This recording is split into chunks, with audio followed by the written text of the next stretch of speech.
Hey, what's going on, everybody? Jay here. Glad you stopped by. Thanks for clicking the thumbnail. I wanted to talk to you about something. So about 6 months ago, I did this video. I was talking about my collecting habits needing to change, and wanted to kind of revisit that since I've got my last two shows of the year coming up. I'm at the Detroit Retro Video Game Show this weekend in Livonia, Michigan.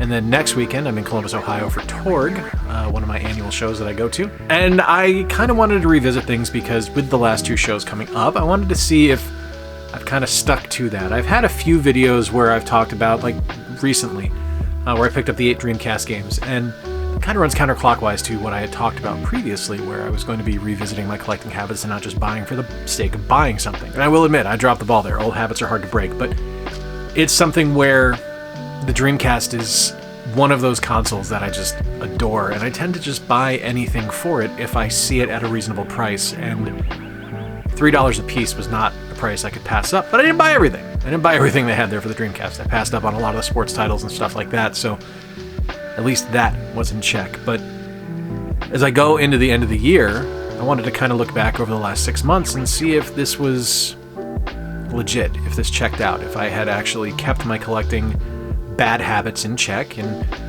didn't just buy for the sake of buying, and I think I've done pretty well. Again, this could all go the way of the dodo this coming weekend and next weekend. So over the last 6 months, I've done Siege, which is incredible.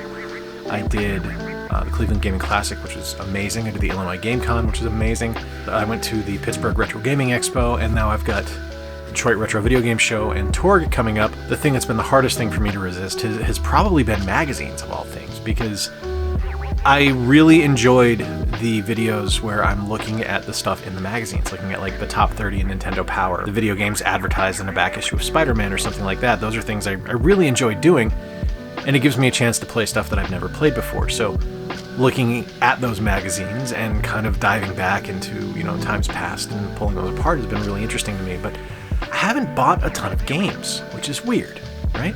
Like, I'm a retro gaming channel. I should be buying a ton of games, and I haven't really done that. I haven't bought a lot of stuff. Like, I've bought a lot of new stuff, but I haven't bought a lot of stuff that's older.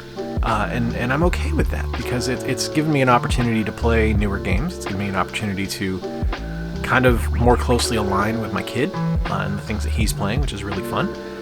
And the retro stuff, I've been able to focus more on the emulation side of things, as opposed to having to go out and spending copious amounts of money on older titles. Now, that's not to say I don't buy stuff. I certainly do. Like obviously, I bought those Dreamcast games that you guys saw. I picked up Heroes of Might and Magic for the PS2, Champions of Norath for the PS2, and MLB Power Pros for the PS2 at the Cleveland Gaming Classic. I picked up some stuff at Siege. It's all stuff that I was actively buying for, but it was really refreshing to not go in and say, like, I need to have X hundred number of dollars set aside to go to this convention. It was nice to just go, and if there was something I wanted, I had to really make sure that fit into my plans. And in a lot of cases, it didn't.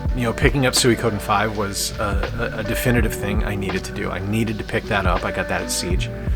Because that was something that I needed to complete a collection. I didn't buy a lot of the NES games I saw. I didn't just go in and purchase them for the sake of purchasing them. I left a lot of them on the shelf. I passed a lot of things up. I will admit that I did buy that roller hockey game on the SNES just because it's a roller hockey game, and mixed results there. It was really nice to be able to go to all these conventions and not feel the pressure or the FOMO of needing to buy. And instead, I've been able to reinvest that in other areas.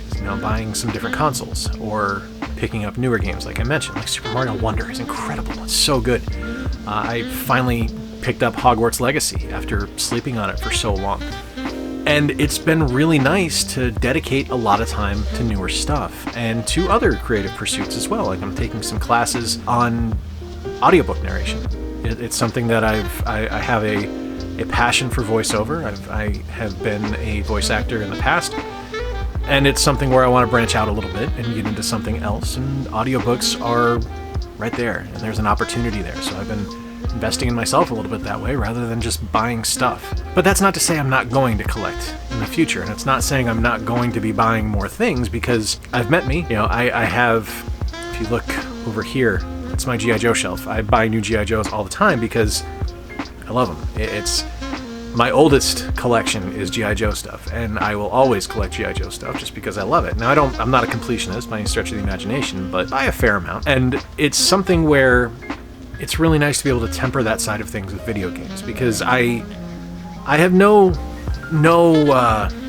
illusions that I'm ever going to be a completionist for any kind of video game sets. I don't look at a console's library and think I need to own everything.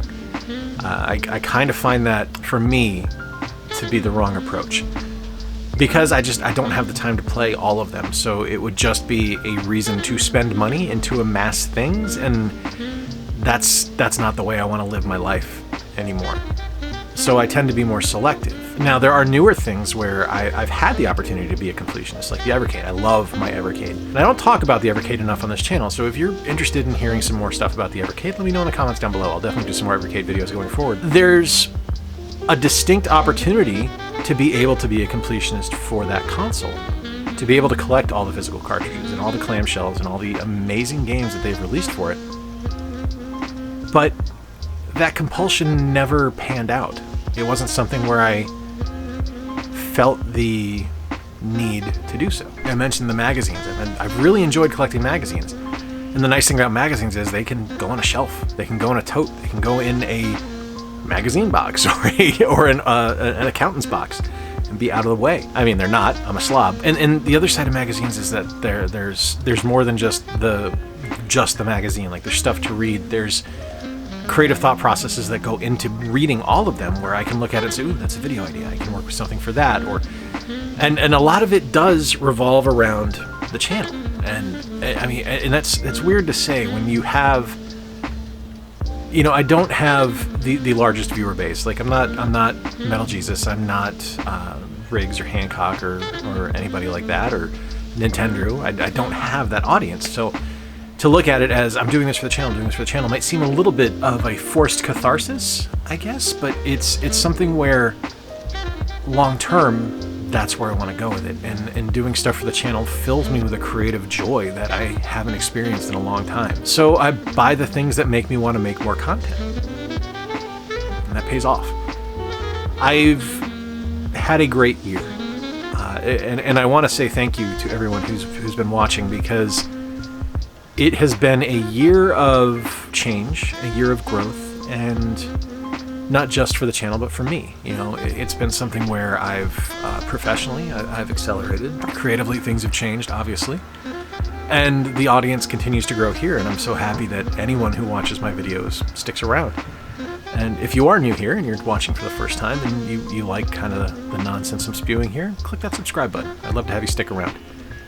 But yeah, that's how my collecting habits have changed. And it's stuff where I'm buying things like magazines, I'm buying controllers, I'm buying opportunities to play games differently or to experience games I've never experienced before, rather than just blindly buying a mass of stuff. But I also come to you with this. I want to know what you guys are interested in seeing. You know, is there something in my collecting habits that you guys are interested in? Like, the stuff I collect for is primarily the Genesis. I collect some Famicom stuff.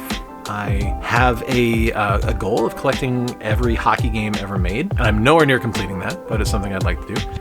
And I know that's not for everybody. I know not everyone's a huge sports game fan, but if it's anything you'd be interested in seeing, let me know. I can run through the games I currently have in my collection and let you know the ones I'm looking forward to picking up. I love video games, and I don't want that love to become unmanageable and to become untenable. It's something where there needs to be a balance. There needs to be a level where I can be happy and I can take my collection and be pleased with what I have and want to play the things that I have.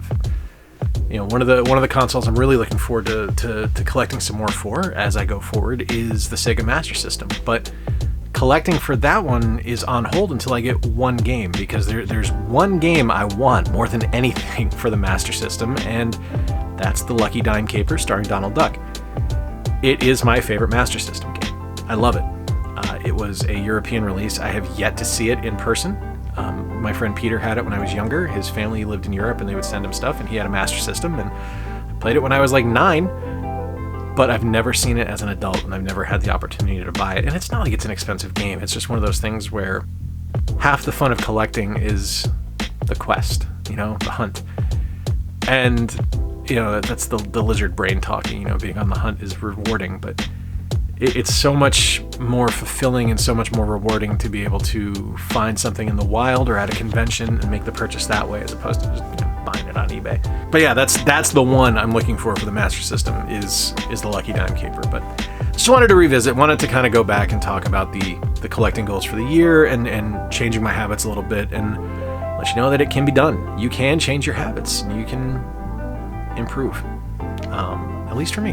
And you know, that's, I want to make clear, I said this in the last video as well, but what I'm doing for me isn't necessarily right for you. If you're a collector and you are a completionist and this is something that you have a passion for, then man, I am right there with you, and I'm going to rally you, and I want you to get to that completion level. I want you to complete that collection, because if that makes you happy, then that's what matters. For me, it's getting things that matter to me as opposed to just getting everything. And there's nothing wrong with that. Nothing wrong with what I want, nothing wrong with what you want. We just do things differently. And hell, if you are a completionist, you should be happy that I'm not, because that means more opportunity for you. All right, let me know in the comments down below, what are your collecting habits? Have you seen a shift this year, either through a conscious effort to, you know, pare down or maybe even increase your collecting, or has it been something where outside influences have changed the way you collect? And that's kind of been the case for me too this year. When I look at things and I want to, you know, kind of pursue audiobook narration and a creative career that way, yeah, sometimes you have to put that money there. Thank you for stopping by. Weird video today, I know. We'll be back to the normal nonsense next week. Video Games Monthly will be in. We'll be talking about that. I'll have a recap of the Detroit Retro Video Game Show, and we'll be kicking things off as I get ready for Torg. Next week as well, I've actually got a review of 2 really cool controllers, so look for that on Friday. Till next time, folks, I've been Jay. Appreciate you guys spending a little bit of time with me. Remember to play more games, stay square, and take care. I'll talk to you soon.